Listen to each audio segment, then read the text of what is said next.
কোনো জিনিস একবার দেখলে, একবার করলে, একবার শুনলে 40 বছর পর্যন্ত ওনার মুখস্থ থাকতো।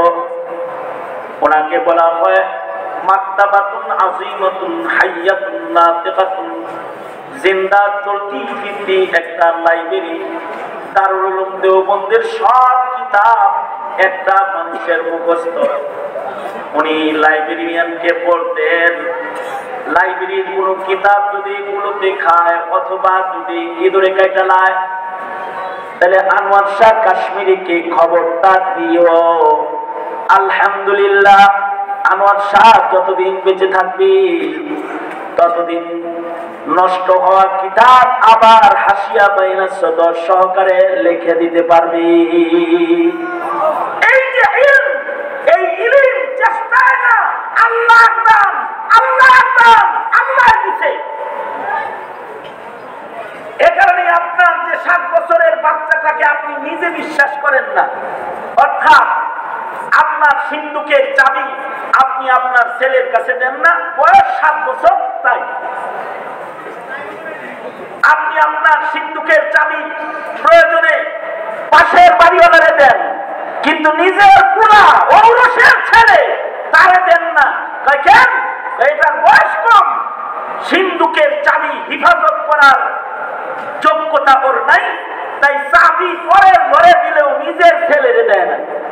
কিন্তু আল্লাহ তাআলা আপনার ছেলেকে আপনি বিশ্বাস করেন নাই একটা সিন্ধুকের চাবি দিয়া অথবা বাড়ির তালার চাবি দিয়া বিশ্বাস করেন নাই, কিন্তু আল্লাহ তাআলা আপনার ছেলেকে এতটাই রহমত করেছে, আপনি সিন্ধুকের চাবি দেন নাই, আর আল্লাহ 7 বছরের বাচ্চার সিনার ভেতরে 30 পারা কোরআন ঢুকাইয়া দিয়েছে, প্যাকেট করে ঢুকাইয়া দিয়েছে 30 পারা কোরআন, আর ও হাফিজে কোরআন হয়ে গেছে।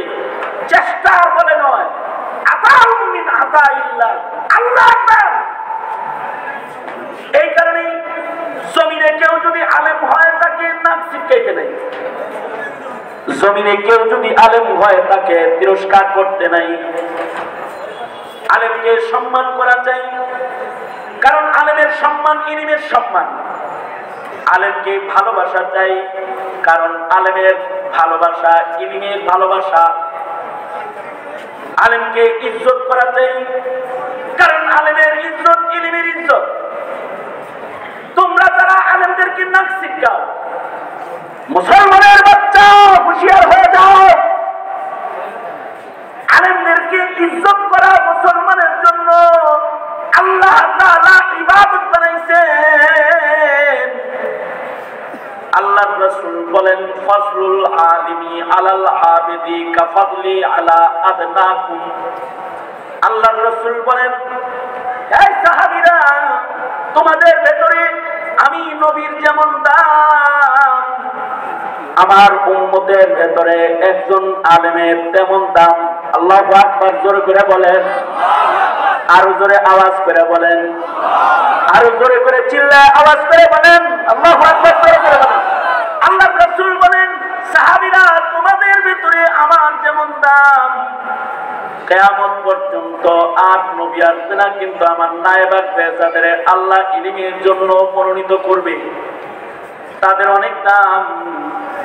আমার দাম তোমাদের মাঝে যেমন, আলেমের দাম সাধারণের মাঝে তেমন। এ কারণে আলেমরে জেলখানায় রাইখা খুশি হইতে হয় না, আলেমরে মামলা দিয়া খুশি হইতে হয় না, আলেমরে ধমকি দিয়া খুশি হইতে হয় না, আলেমকে জিল্লতি করে বড়াই করতে হয় না, বরঞ্চ আলেমকে ইজ্জত কইরা ইমানদারি প্রকাশ করতে হয়। আলেমকে ইজ্জত করে ইমানদারি প্রকাশ করতে হয়, কারণ আলেমের কাছে ইলম আছে, ইলম থাকবে মারিফাত থাকবে, ইলম থাকবে তাকওয়া থাকবে, ইলম থাকবে আমালের হিফাজত থাকবে। ইলম থাকবে না হিদায়াত থাকবে না, ইলম থাকবে না তাসাউফ থাকবে না, ইলম থাকবে না তাবলীগ থাকবে না, ইলম থাকবে না ইবাদত খুঁজে পাওয়া যাবে না। কারণ ইলমওয়ালার কাছে আমল আছে, ইলমওয়ালার কাছে তাকওয়া আছে, ইলমওয়ালার কাছে ত্যাগ আছে। এ কারণে যুগে যুগে ইলিমওয়ালারাই জমিনের ত্যাগ দিবে, ইলিমওয়ালারা ইলিম হেফাজতের জন্য মেহনত করবে, ইলিমওয়ালারা আমল শিখানোর চেষ্টা করবে। এ কারণে জমিনের ইলিম যেন দূর না হয়ে যায়, এটা পাহারা দিতে হবে উম্মতে। কিয়ামতের পূর্ব মুহূর্তে জমিনে ইলিম থাকবে না, তা ইলিম থাকবে না তো কিয়ামত হয়ে যাবে। এ কারণে শাইখুল হাদিস আল্লামা আজিজুল হক রহমাতুল্লাহ আলাইহি তালেবুল ইলমদেরকে বলতেন, তোমরা হলো পৃথিবীর হায়াত, তোমরা থাকবা তো দুনিয়া থাকবে, তোমরা থাকবা না দুনিয়া থাকবে না। আল্লাহ রাসূল সাল্লাল্লাহু আলাইহি ওয়াসাল্লাম ইলম শিখার শরঈ বিধান বলেছেন, সেটা হলো তালাবুল ইলমি ফরিদাতুন আলা কুল্লি মুসলিম। সব মুসলমানের উপরে ইলম শিক্ষা গ্রহণ করা ফরজ। মুসলমানদের উপরে ইলম শিক্ষা কি? জোরে আওয়াজ করে বলে, আর জোরে করে বলে ফরজ। যতটুকুন দিয়ে ইমানদারি রক্ষা করতে হয় অতটুকুন শিক্ষা ফরজ। ধন্যবাদ জানাই আমাদের ওই সকল আকাবিরদের, শুকরিয়া আদায় করে শেষ করতে পারবো না, যারা ফরজ ইলমকে সংক্ষিপ্ত কোর্স বানায়া জাতির কাছে পেশ করেছেন বিভিন্ন কায়দায়। তার ভেতরে দাওয়াত ও তাবলীগের বাণী মাবানি যারা, তারা ফরজ ইলমের একটা প্যাকেজ রেডি করছেন, 6 উসুল। এই প্যাকেজ রেডি করে ফরজ ইলম জাতির কাছে পেশ করছেন, যাতে করে কমস কম এই ফরজ ইলমটুকুন আমল করে ঈমান বাঁচাইতে পারে, মুসলমানি বাঁচাইতে পারে। এটাকে কোন মাদ্রাসার দেয়ালে না আটকায়া রাস্তায়, ঘরে, পথে, পাথারে, দোকানে, হাসপাতালে, সব জায়গায় এই ইলমের চর্চাকে আম করেছেন। যেই আম ইলমি চর্চার ফসল বিশ্ব ইজতেমা, যেটা আসন্ন 2, 3, 4 ফেব্রুয়ারি টঙ্গীর ময়দানে অনুষ্ঠিত হবে, এটি একটি সংক্ষিপ্ত ফরজ ইলম চর্চার মেহনতের জমায়েত। দেখেন, ইলম কিন্তু এখানে আমার কাশ্মীরের ইলম না, অথবা আবু যুরআর ইলম না, অথবা আবু হুরায়রার ইলমের বস্তা ওখানে না। ওখানে আছে 6টা কথা, কিন্তু এই 6টা কথার ইলমের নূর জাতিরে কত পাল্টায়। আমি একবার বাসে চড়ে যাইতেছিলাম কোথাও, তো আমার বাম পাশে যিনি বসা, বিখ্যাত একেবারে আস্তাহা একটা শাইখুল হাদিস মনে হয় এরকম, তা আমি কথা বলতেও সাহস পাইতেছি। পরে ভাবলাম যদি কথাবার্তা না কয়ে তাহলে লোকটা যদি আবার মাইন্ড করে, তাই বললাম, ভাইজান আপনি কোন মাদ্রাসার খেদমতে আছেন? আমি জিজ্ঞেসি যে কোন মাদ্রাসার খেদমত করেন? হুজুর আপনি আমার চিনতেছেন না, কিন্তু আমি তো আপনাকে চিনি। আমি ডরে কথা কই না আপনার লগে। আমি কই আমিও তো ডরে কথা কই না আপনার লগে। হুজুর আপনি আমার দেখে ডরান কেন? আমি বললাম আমি আপনাকে দেখে ডরাই এই জন্য, আপনারা তো মনে হয় যে আপনি বুখারী শরীফ পড়ান, আমি তো ছোটখাটো মৌলভী সাহেব রোডে রোডে ঘুরে ফেলাই, কিন্তু আপনি একজন বড় আলেম লাগে। আস্তাগফিরুল্লাহ আস্তাগফিরুল্লাহ, হুজুর আমি কোনো আলেম না, হুজুর আমি 3 চিল্লার সাথে। আল্লাহু আকবার জোরে করে বলেন, আরো জোরে আওয়াজ করে বলেন, আওয়াজ করে বলেন আল্লাহু আকবার জোরে করে বলেন। হুজুর আমি 3 চিল্লার সাথে, 3 চিল্লার সাথে। আমি একটা জাহেল মানুষ, সারা জিন্দগি আমি বরবাদ করেছি, কিন্তু 3 চিল্লা লাগাইছি, তো আপনাদের মতো একটু রং ধরছি। এই কথা বলে সে এক পর্যায়ে কেঁদে দিয়া কয়, হুজুর আপনি যেমন আমার শাইখুল হাদিস মনে করলেন, হাসরের মাঠে যেদিন বিচার হবে ফেরেশতারা যদি আমার এরকম নেককার মনে করত, তাইলে তো আমি পার পায়া যেতাম। আমি বললাম ভয় নাই, ভয় নাই, নবী বলছেন মান তাশাব্বাহা বিকাউমিন ফাহুয়া মিনহুম। যার সাথে যার মিল হবে তার সাথে তার হাসর হবে। দেখতে যদি শাইখুল হাদিস লাগে তো শাইখুল হাদিসের সাথেই হাসর হবে, আর দেখতে যদি নাস্তিক, মুরতাদ, বেঈমান, কাদিয়ানি, ইহুদির জারব সন্তানের মতো লাগে তাহলে তাদের সাথে হাসর হওয়ার সম্ভাবনাও আছে।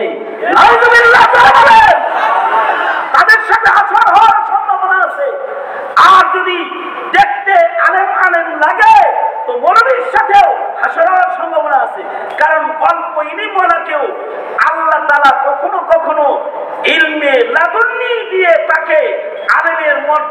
পৌঁছায় দেয়। এ কারণেই আমাদের আকাবিরদের ভেতরে একাডেমিক ভাবে ইলম না শিখেও অনেকে ইলমে লাদুন্নি পেয়ে গেছে গা, যেমন হাজী ইমদাদুল্লাহ মুহাজির মক্কি রাহমাতুল্লাহ আলাইহি। একদিকে আনোয়ার শাহ কাশ্মীরি, একদিকে কাসিমুল উলুমি ওয়াল খায়রাত, কাসিম নানুতুবি, কত বড় বড় আলেম দ্বীন, তারাও যে হাজী ইমদাদুল্লাহ মুহাজির মক্কির কাছে বায়াত। কারণ কি, হাজী ইমদাদুল্লাহ মুহাজির মক্কিকে আল্লাহ তাআলা ইলমি লাদুন্নি দান করেছে। এই কারণে আশ্চর্য একটা মালফুজ আমি আপনাদেরকে শুনাই দিচ্ছি। আজীব একটা কথা, যেটা ইমাম মালিক রাহমাতুল্লাহ আলাইহি বলেছেন। ইমাম মালিক রাহমাতুল্লাহ আলাইহি বলেন, লাইসাল ইলম বিকাসরাতির রিওয়ায়াত। ইমাম মালিক বলেন, অনেক মালুমাত, অনেক রিওয়ায়াত মুখস্থ করার নাম ইলম না, অনেক জানার নাম ইলম না। কারণ অনেক জানে, ইহুদিদের কাছেও অনেক ইলম আছে, অনেক জানার নাম ইলম না। বরঞ্চ ইলম হলো বালিল ইলম নূরুম মিনাল্লাহ, ইলম হলো আল্লাহ পাকের নূর। যেই নূর আল্লাহ নিজের থেকে তার বান্দারে দেয়, আল্লাহ নিজের কাছে বান্দারে নেওয়ার জন্য, ওইটার নাম হলো ইলম। এই কারণেই সাহাবায়ে কেরামের ভিতরেও যদিও অধিক হাদিস রিওয়ায়াত করেছেন আবু হুরায়রা, কিন্তু সকল সাহাবীদের ইজমা ছিল, ঐক্যমত ছিল, কানা আবু বকর আ'লামানা, আবু বকর হলো আমাদের ভিতরে সবচেয়ে বড় আলেম। কিন্তু হাদিসের পাতায় আবু বকরের রিওয়ায়াত বেশি না, রিওয়ায়াত বেশি পাওয়া যাবে আবু হুরায়রা, ইবনে আব্বাস, ইবনে মাসউদ, ইবনে ওমর রিজওয়ানুল্লাহি আলাইহিম আজমাইন, ওনাদের রিওয়ায়াত বেশি পাওয়া যাবে।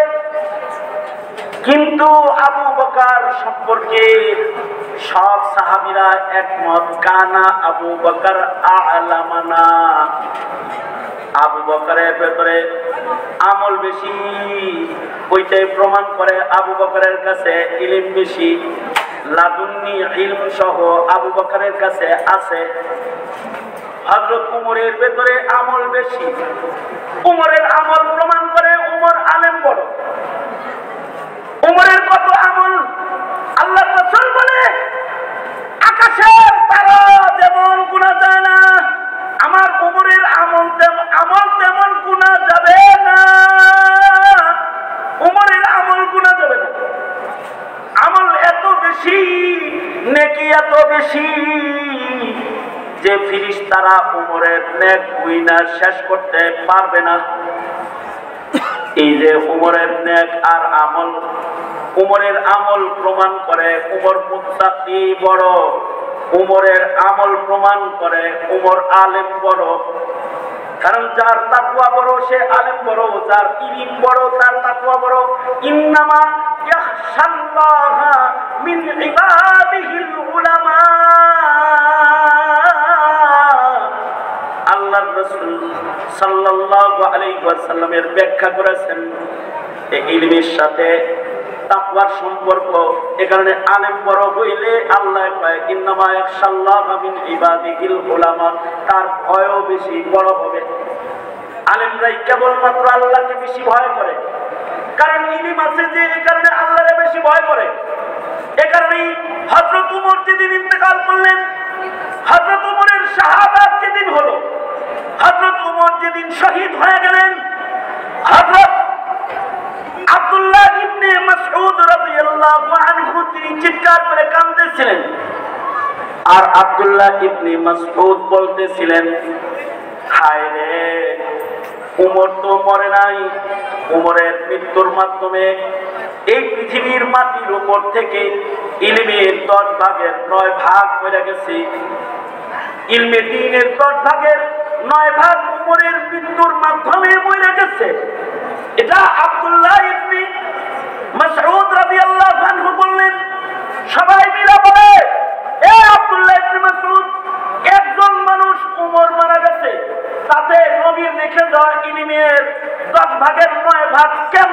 কইরা যায়, এটা আমার বুঝে আসে না।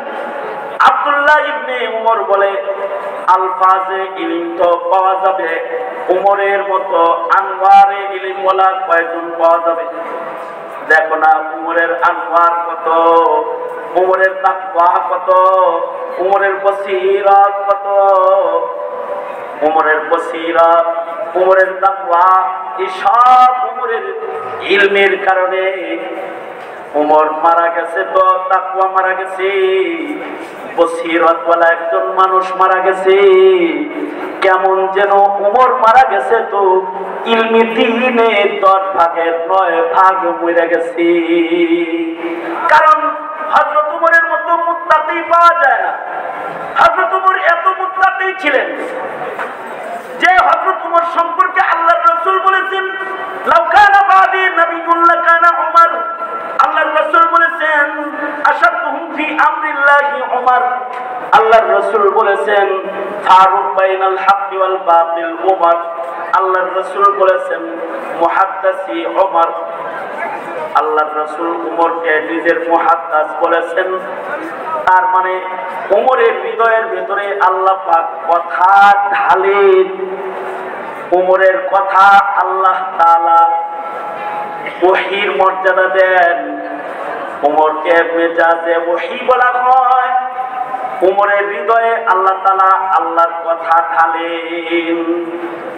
মুসলিম শরীফে রিওয়ায়াত আছে, আল্লাহর রাসূল হঠাৎ করে একবার মসজিদে নববী থেকে বের হয়ে কোন এক বাগানে চলে গেলেন। সাহাবীরা নবীরে খুঁজে পায় না, পেরেশান। হযরত আবু হুরায়রা বলেন, আমি তো পাগল হয়ে গেলাম রাসূলকে খুঁজতে খুঁজতে। নবী যেই বাগানে গেছে আমি ওই বাগানে চলে গেলাম। নবীরে খুঁজে বের করা সহজ ছিল, কারণ নবীজি যেই পথ দিয়ে যেতেন ওই পথ দিয়ে একটা খুশবু পাওয়া যেত। হযরত সুবহানাল্লাহ আগামীকালকে বলেন, আগামীকালকে সুবহানাল্লাহ বলেন। তো হযরত আবু হুরায়রা এই খুশবু ধরে ধরে গেছে গা যায়া। হযরত আবু হুরায়রা বলেন, রাসূলকে অনেকক্ষণ দেখি না, পাগল হয়ে গেলাম, কেমনে নবীর সামনে যাব। বাগানের চতুর্দিকে দেয়াল, কেক খুঁজে পাই না।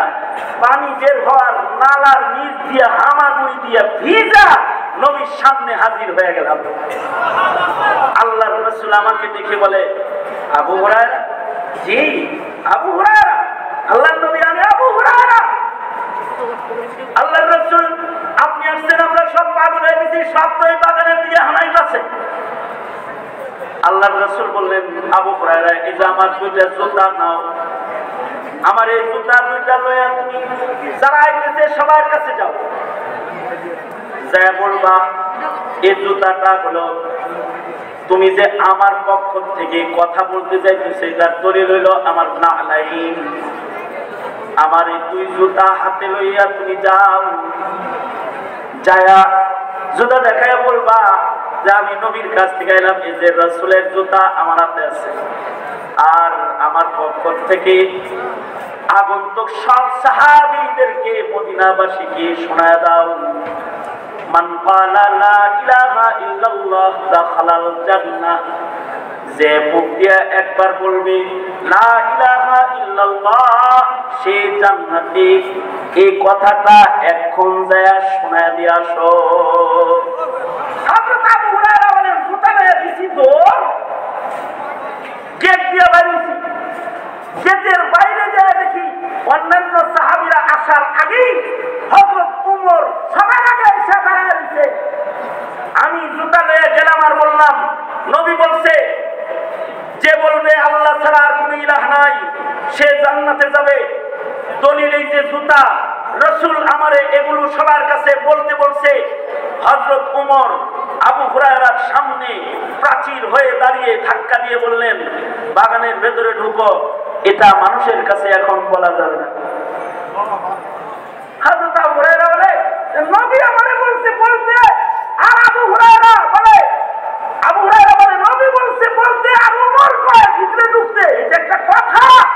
আমি জুতা হাতে নিয়ে ধাক্কা দিয়ে বললাম, না, আমাকে বলতে বলছে আল্লাহর নবী, আমাকে যাইতেই হবে। হযরত আবু হুরায়রা বলেন, হযরত উমরকে ধাক্কা দিছি আর উনি যে আমার একটা ঘুষি মারছে বুকের ভিতরে একটা ঘুষি মারছে। হযরত আবু হুরায়রা বলেন, এক ঘুষি খায়া আমি চিত হয়ে বইরে গেছি, চিত হয়ে পড়ছে এক ঘুষি খায়া।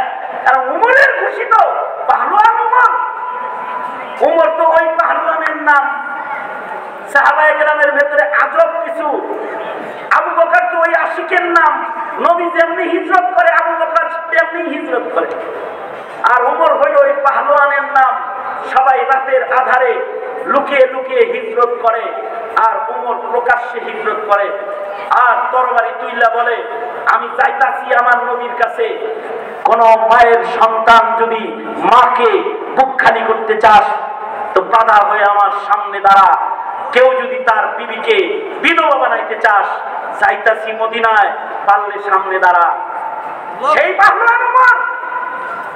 আর উসমান হলো সেই সাখী, সেই সাখাওয়াতের নাম, যাকে আরবের লোকেরা উসমানের সুটকেস, উসমানের ব্যাগ সবকিছু আগায় দিছে। আর কয় আমরাও চাইবেন গা, চলেন আমনের আমরা আগায় দিয়ে আসি। কারণ এত ইহসান আরবের লোকেরা হযরত উসমান থেকে ভোগ করেছে যে হিজরতের দিনে কাঠি মুখা আগায় দিছে। এক এক সাহাবীর এক এক শান। উমরের শান হলো গরম উমর, এক ঘুষি মারছে, চিৎ করে ফেলাই দিছে।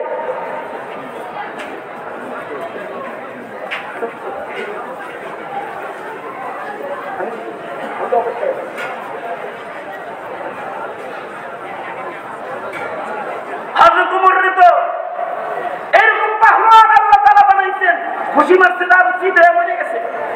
চিৎ হয়ে যখন পড়ছে, হযরত আবু হুরায়রা কোন রকমে উইঠা বুক টুক ধইরা আল্লাহর রাসূলের কাছে গেছে, যায় বলে খাইছে একটা ঘুষি। পয়সা মারছে উমর আমাকে। আল্লাহর নবী, আমি আপনার কথা বলতে গেলাম আর উমর আমাকে মারলো। আল্লাহর রাসূল বললেন, উমর, আমি আবু হুরায়রাকে জুতা দিয়ে পাঠাইলাম দলিল শুদ্ধ এই কথা বলতে, মান ক্বালা লা ইলাহা ইল্লাল্লাহ দাখালাল জান্নাহ, তুমি তাকে ঘুষি মারছো কেন? হযরত উমর বলে, আল্লাহর নবী মদিনাতুল মুনাওয়ারাতে পাক্কা ঈমানদার যেমন আছে, কাচ্চা কাচ্চা ঈমানদারও তেমন আছে। আপনার এই কথা যদি আবু হুরায়রা জুতা হাতে নিয়ে যায় বলে, তাহলে সব আটরশিয়ার মাঝভান্ডারির মুরিদ হয়ে যাইব।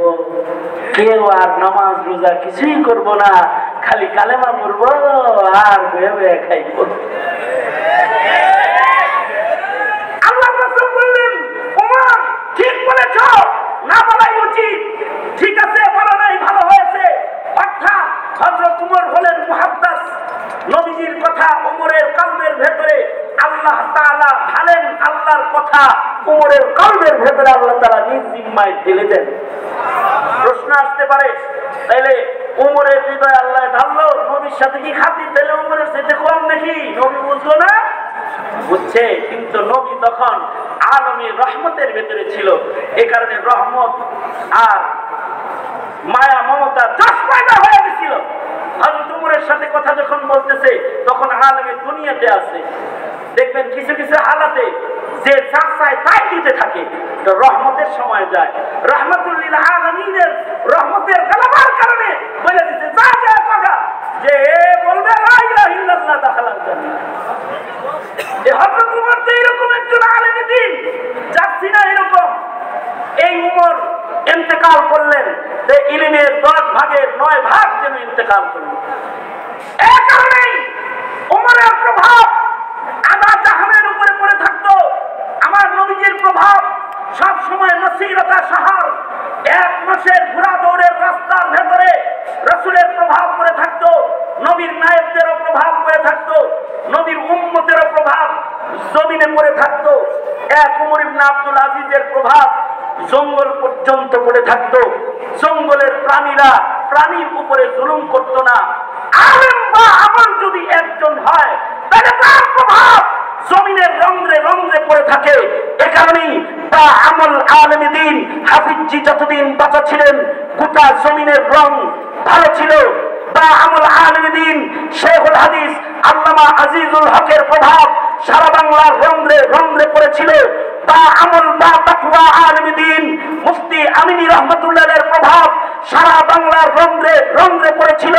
বা আমল একজন আলেম দ্বীন শাইখুল ইসলাম আল্লামা আহমদ শফী হাটহাজারীর দারসে হাদিসের মসনদের ভেতরে বসে হাদিস পড়াইতো, কিন্তু গোটা বাংলার রন্ধ্রে রন্ধ্রে শাইখুল ইসলামের প্রভাব প্রতিপত্তি পড়ে থাকতো। বা আমল একজন আলেম দ্বীনের যদি মৃত্যু হয়ে যায়, তখন মওতুল আলেমী, মওতুল আলেম, একজন আলেমের মৃত্যুতে গোটা পৃথিবীবাসীর মৃত্যু হয়ে যায়। সঙ্গত কারণে একজন আলেম দ্বীনের অনেক দাম। মাদারিসে কওমিয়া ওই আলেম দ্বীন পয়দা করে যে আলেম দ্বীনদের প্রভাবে সমাজ ভালো রয়। মাদারিসে কওমিয়া ওই প্রভাব ওরা বা আমল আলেম পয়দা করে যাদের প্রভাবে নাস্তিকরা থরথর করে কাঁপতে হয়। মাদারিসে কওমিয়া ওই আলেম দ্বীন বা তাকওয়া ওই ইলমি সমাজ তারা গঠন করে যাদের প্রভাবে কাদিয়ানীরা ভয় পায়, নাস্তিক মুরতাদরা ভয় পায়, বেঈমানরা ভয় পায়। সঙ্গত কারণে হে জাতি, শিক্ষা কারিকুলাম যখন নষ্ট হয়ে পৃথিবীর জাগতিক শিক্ষা প্রতিষ্ঠানগুলো যখন ইলম শূন্য হতেছে, তখন যখন তোমার শিক্ষাঙ্গনে সমকামিতার শিক্ষা দেওয়া হচ্ছে, যখন তারউইনের ভ্রান্ত মতবাদ শিক্ষা দেওয়া হচ্ছে, তোমার দেশের শিক্ষাঙ্গনে যখন মানুষকে পুরুষকে মহিলা বানানো, মহিলাকে পুরুষ বানানোর তালিম প্রদান করা হচ্ছে, ওই সময়ে মুসলিম হিসাবে তোমার আগামী প্রজন্মের ঈমান রক্ষা করার জন্য, তোমার আগামী প্রজন্মকে আলেম দ্বীন বানাবার জন্য, মুত্তাকি পরহেজগার বানাইবার জন্য, তোমার আগামী প্রজন্মের ইসলামের ঝান্ডাকে সংরক্ষণ করার জন্য তোমাদের দায়িত্ব দেশের মাদারিসে কওমিয়া গুলোকে পাহারাদারি করে একদল ওই বা তাকওয়া জামাতকে গঠন করা, যাদের মাধ্যমে পৃথিবীর জাহালাত আর মূর্খতা দূর হবে, আর শিরক আর বিদআত দূর হয়ে ঈমানের রাজ এই পৃথিবীতে সংরক্ষিত হবে। এই বাংলার মাটিতে ইলমের সুবাতাস বইবে, সুন্নতের সুবাতাস বইবে। এমন আলেম দ্বীনের জামাতকে রক্ষণাবেক্ষণ পয়দা করা, মাদ্রাসাকে দেখভাল করা, এই কওমি মাদ্রাসার কওমের জাতীয় জিম্মাদারিতে পরিণত হয়েছে। ঠিক কিনা ধরে আওয়াজ করে সঙ্গত কারণে হে জাতি, আপনারা সকলে মাদারিসে কওমিয়ার পাহারাদারি করবেন তো ইনশাআল্লাহ? ধরে আওয়াজ করে বলেন, করবেন তো ইনশাআল্লাহ? তৈয়ার থাকবেন তো ইনশাআল্লাহ? মাদ্রাসাগুলোর হার কিসমের খিদমত করে জাতির যোগ্য পারক সন্তানদের সিলসিলা জমিনে আগমনের ধারাকে অব্যাহত রাখতে আমরণ মাদারিসে কওমিয়ার সাথে থাকবো ইনশাআল্লাহ। কারা কারা? আল্লাহ তুমি আমাদের সবাইকে কবুল করো, ইলমের কদর বুঝার তৌফিক দান করো। আল্লাহ আমরা যেন ইলমকে সমাজের মাঝে ছেড়ে দেই, আলেমকে যেন সমাজের গলিতে গলিতে ছেড়ে দেই, ইলমকে যেন দায়বদ্ধতার বাউন্ডারিতে আটকায় না দেই, আলেমকে যেন জেলখানার ভেতরে আটকায় না দেই। আল্লাহ এই সহি বুঝ আমাদের সবাইকে তুমি দান করো। সকলে চিৎকার করে জোরে আওয়াজ করে বলুন আমিন। আমি আমার সংক্ষিপ্ত মুখতাসার বক্তব্যের ভেতরে ইলমে দ্বীনের গুরুত্ব আর আলেমের কর্মকাণ্ড ও আলেমের মর্যাদা, আলেম গঠনের ফায়দার উপরে যে সবকটুকু আপনাদের সামনে তাকরার করলাম, যা কিছু বলেছি এর থেকে আল্লাহ তাআলা সহি বুঝ আপনি আমি সকলকে আল্লাহ তাআলা দান করুন, এই আশাবাদ ব্যক্ত করেই আমি আমার সংক্ষিপ্ত কথা এখানেই গুটিয়ে আনছি। जो कुछ हुआ या रब तेरे करम से हुआ, जो कुछ होगा तेरे करम से ही होगा। व आखिर दावाना अल्हम्दुलिल्लाहि रब्बिल आलमीन। अस्सलामु अलैकुम व रहमतुल्लाह।